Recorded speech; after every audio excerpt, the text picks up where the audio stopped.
everybody, welcome back to Dirty Garage Mods. I am Daniel, your host of this channel, and today, first thing first, I want to say thank you to the 1,295 or 96 subscribers that I've gained.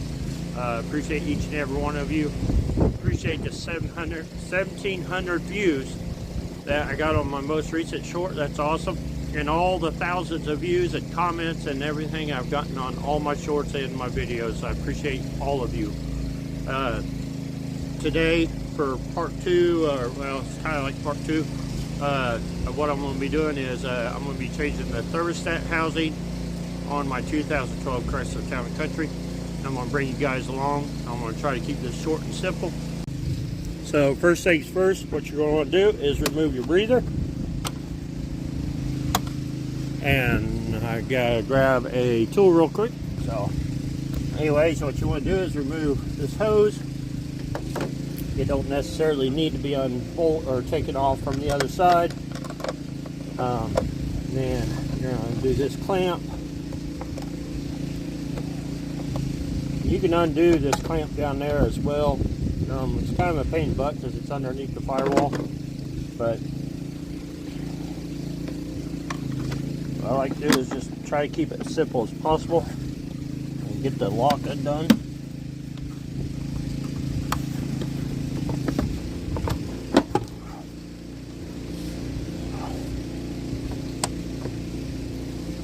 If it'll bend out of the way, that'd be all right, but I don't think it's going to stay like that. All right, so get your flathead screwdriver, force it in there.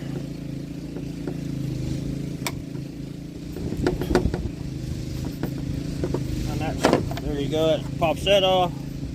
Lay that out of the way, and go ahead and try to get this off as well.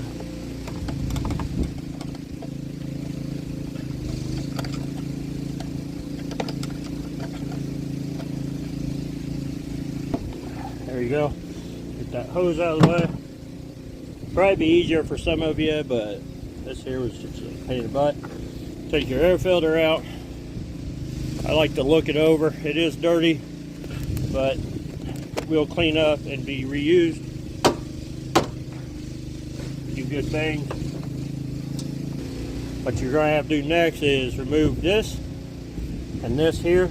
Get this completely out of the way. This is your power steering. You don't have to unhook your lines or anything. Just undo this bolt right here, which is a 13 millimeter, if I remember right, and take it off, and then just lay this over out of the way. Sometimes you might have to use a bungee cord to hold it up out of the way, and you get this box out of the way, and then you'll be good to go to be able to access your filler neck or your thermostat. So get your ratchet on there. So pop that loose. It don't take much, it's just a nut holding in place. Nut, put it up there for safekeeping. Just take that, pull it up out of the way. I'm actually going to get a bungee cord and hold it up out of the way. Alright, so I just used the hole that was there, pulled it up out of the way. Can't get too crazy with it. And this box here, it just pops right up out of there like so. Now keep in mind, you ain't going to have a big gaping hole in the side of your fender or bumper to easy access some of this stuff. I'm glad I was able to get in here though, because there's some more driveway filler. More driveway filler. It'd be nice if I could find that marker light that's missing, but I'm not going to find it. So then what we're going to do is we're going to take our channel locks. If you got the clamp tool for this, it works great too. You're going to take the channel locks. We're going to just pop that clamp loose, slide it all the way down. I'll get you guys in for a closer picture here in a minute.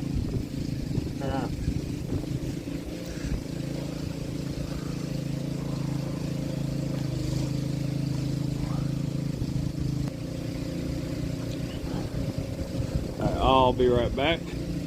Alright, so make sure you guys can see that down there. That's the thermostat housing.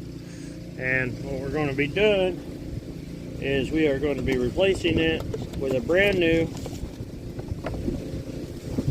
aluminum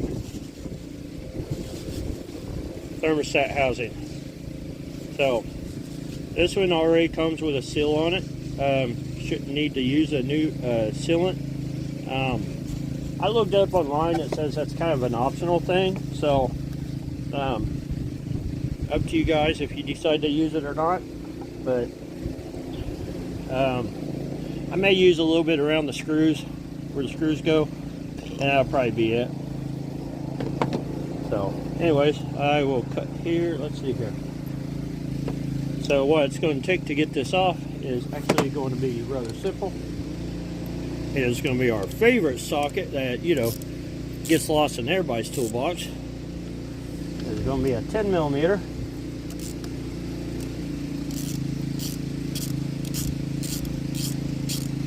And it's so easy, it comes right off. Alright, so what I'm going to do is I'm just going to go ahead and unbolt it. And I'll just pull the whole hose pretty much up here where I can get to it some. And of course I'll have to move this power steering out of the way. But it'll be fine. So there's the bottom bolt. We got it out. And you just go ahead and work on getting the other one out. Of course the whole housing is coming off.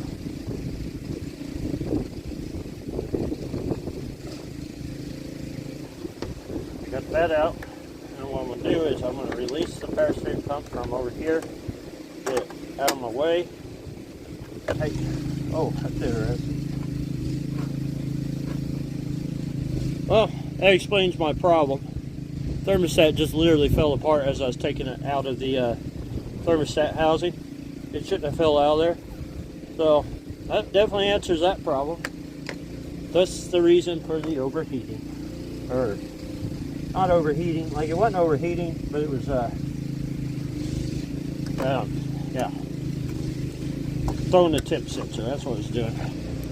So I think I showed that before, but that is probably going to be the actual reason why my vehicle was overheating. That's not supposed to come out of there like that.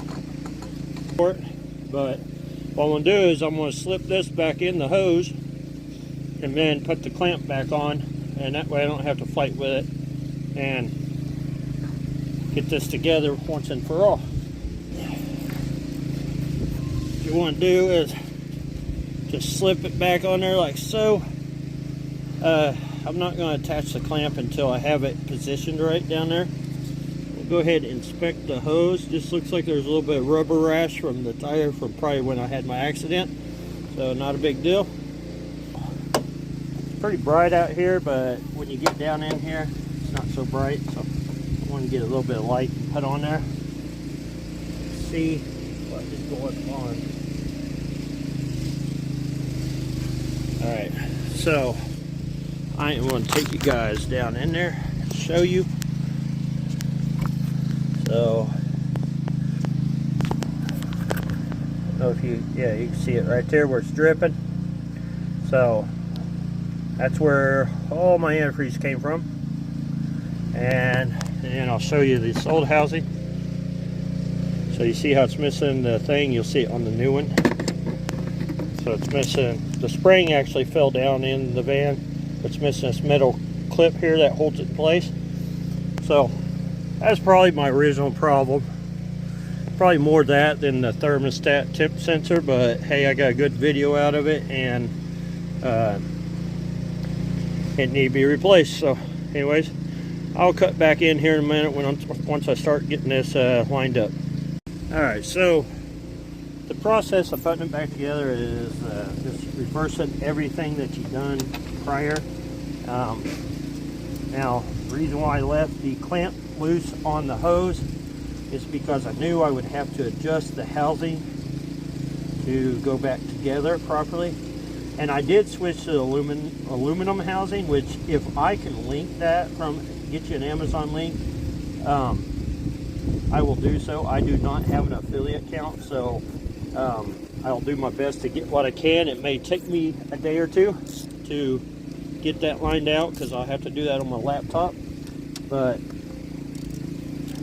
other than that, should be good to go. I will tell you that this housing was about 20 bucks, I think, with shipping. I had free shipping, but I mean, it should be, I think it said $6.99 for shipping, but I optioned for it to take longer to get here, so, which it still came early, so it's not too bad. Yeah, what you want to do is just get your 10mm in there, get it going, get it somewhat snugged. I like to try to get them snugged up, at least one of them. That way the other one goes in a lot easier. So I'm going to go ahead and do that off film, and I'll cut back in once I get that done. Anyways, one of the things you want to do before you actually finally put everything back together is fill up your radiator and your overflow tank, start it up, make sure nothing's leaking. That's a big thing. Like, I don't think it's going to leak, but you never know. After that, go ahead and put your breather and all that stuff back together, and you should be good to go. Be ready to run another 10,000, 100,000 miles, whatever you run on your vehicle. So mine is about 55,000 miles for the year. So yeah. So anyways, if you like this content, smash that thumbs up, and if you don't mind, hit that subscriber button. We are on our way to 5,000 subscribers, slowly but surely. Hopefully we'll see it very soon. Comment below, let me know what you think. Check out all my shorts, all my videos, check out my merch. That link will be down below also. I'm working on getting some new merch, so all that. I do not handle the ordering for Bonfire. They do all that stuff, and then they pay me the few dollars on each item sold, which I'm not making no money off of, but it helps put my name out there. So if you order, that'd be awesome. So anyways, thanks for watching. Catch you guys in the next one.